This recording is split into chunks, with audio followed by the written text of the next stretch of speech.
Dr. Alta, you are one of the most renowned and respected researchers when it comes to the impact of screens on our brains, on our health.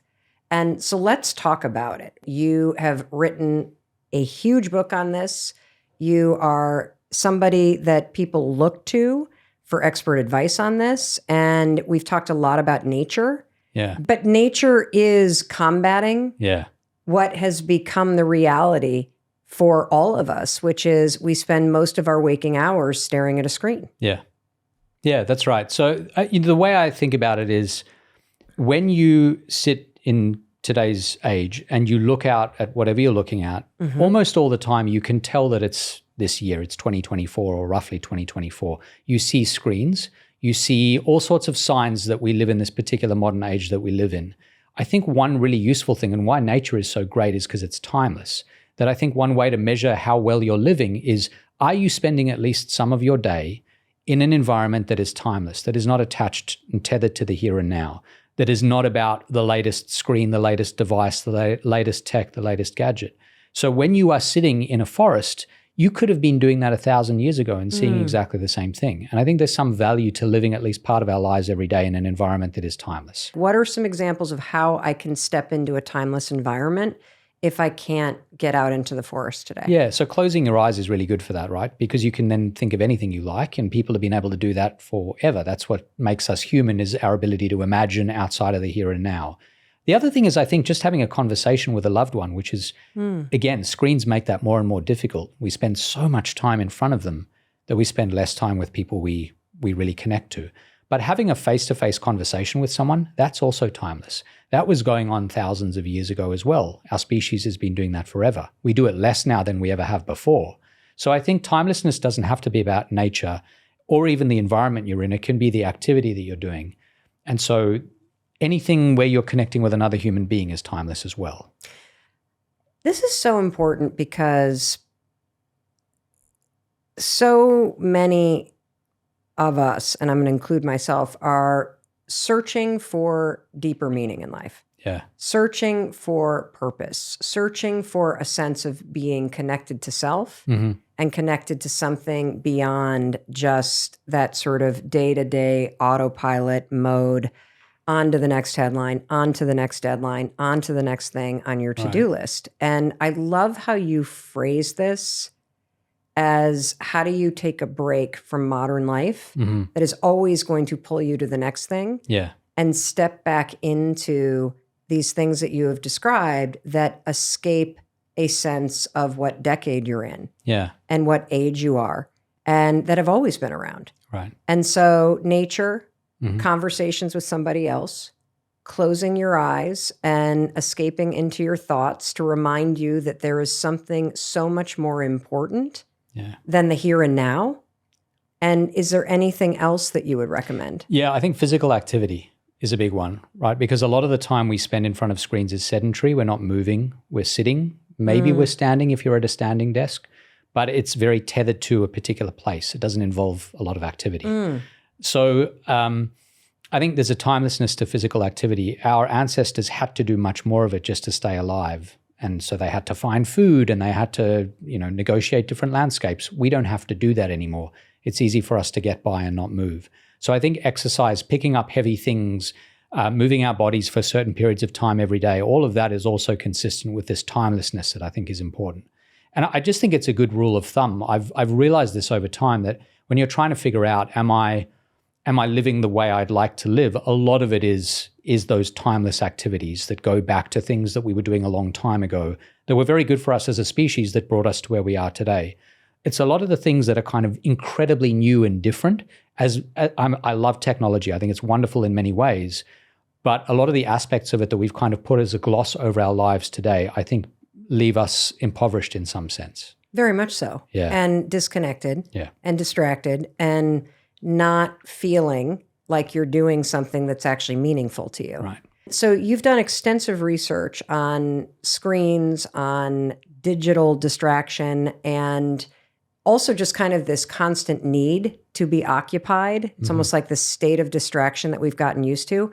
What's some of the most shocking things that you have come across in your research? Yeah, so I've spoken to, I don't know how many dozens, hundreds of audiences of the kids themselves who use screens, the parents of those kids, teachers in schools, school district heads, people in policy, in government, people in all sorts of different areas about the effects of screens. And the most striking thing to me is that when you speak to kids in particular, so especially teenagers, you get this incredible difference between how much they feel they have to use these devices and how much they enjoy it, how much it is good for them.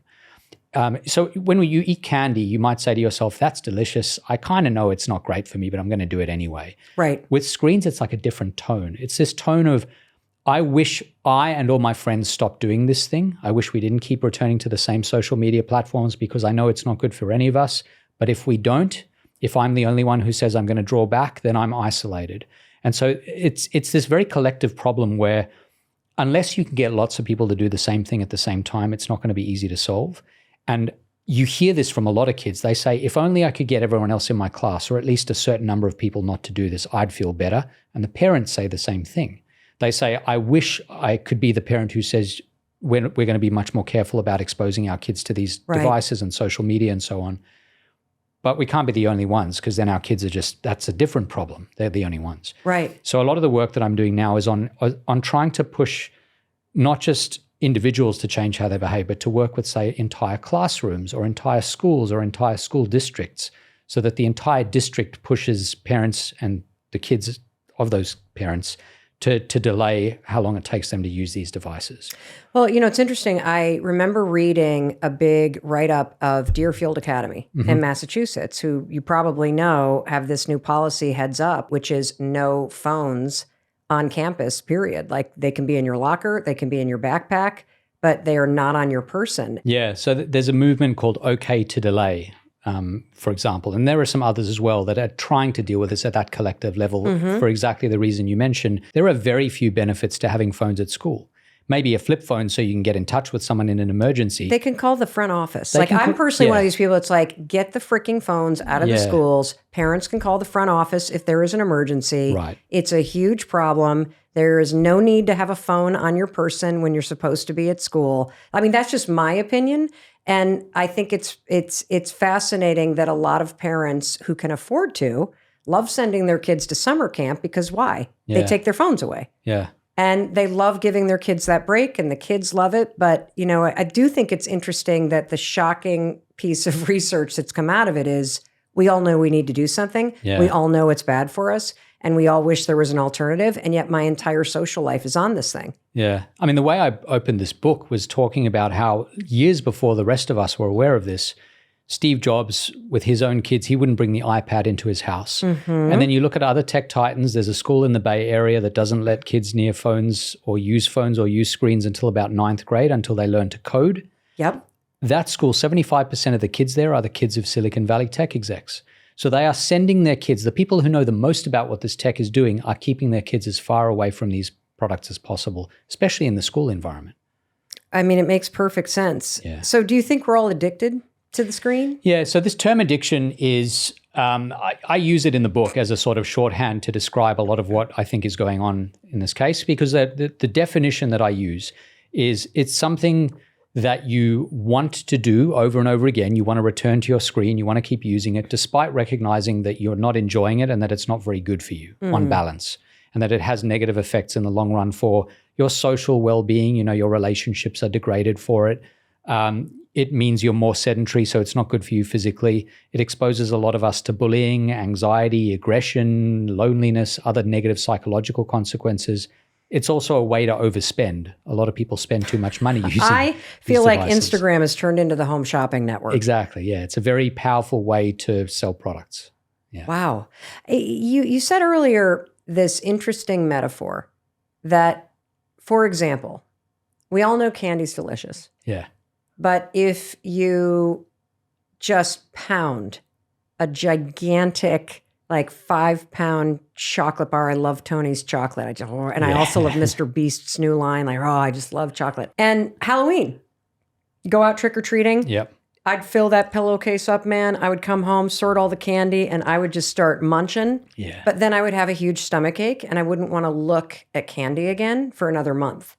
And it's almost as if that Halloween candy hangover is what's happening every single day, where we wake up, we know we don't want to spend 9 hours. What is the average amount of time that people are spending on their phones? It's hard to get really good definitive data, but it's many hours a day. I had a high school class that I was teaching at NYU for a while over summers. I'm not doing it at the moment, but I did it for several years. And at the beginning of that 6-week class, I would ask the students to download an app that would track their usage, which now most phones do anyway. And the numbers I was getting were absolutely staggering. Some of the students were on their phones like 10, 12 hours a day. Their average was something like 6 or 7 or 8 hours a day. And this was a number of years ago. I think it's only gone up since then. I've heard 3, 4, 5 hours described as the average for adults as well. So it's a huge amount of time. One of the things it's doing is it's changing your tolerance for spending a long time doing something that involves hard, deep work and thinking. What does that mean with a simple brain like mine? What do you mean it reduces tolerance? What it means is if you're getting 2,000 messages a day, each one lasting maybe a second or 2 seconds, that's how your brain starts to process information in these bite-sized chunks. And they're all also chosen to be maximally enjoyable, interesting. They bombard you with interesting content. And so what happens is you assume the rest of the world is going to be like that. We get into an elevator for 5 seconds and that's too much. That's hard. So we pull out our phones to be entertained in that moment. And that's how the rest of the world becomes. So if I say to a 7-year-old kid who's on a screen all day, it's time to learn to read, the amount of energy and intense concentration you're asking for there is so different from what that kid is used to. If it's been about sort of scrolling through videos, that's deeply problematic. You can't expect people to just suddenly turn on this muscle that they haven't been using. So it makes us less used to having to try really hard. And so that's, I think, one big problem. The other thing is if you look at how many hours a day we're doing this for, there's a huge amount of other stuff. The opportunity cost there is so great that we're leaving this other stuff behind. So I could be spending that time having a conversation with a loved one or a friend. I could be spending that time in a natural environment, or I could be exercising. I could be doing lots of different things, but I don't do any of that stuff because I'm spending time mindlessly scrolling. So there's a huge amount there. 20 years of your life is spent just scrolling on your phone? Looking at your phone. It'll be about, for most of us, 20 years on average. Wait, what? Yeah.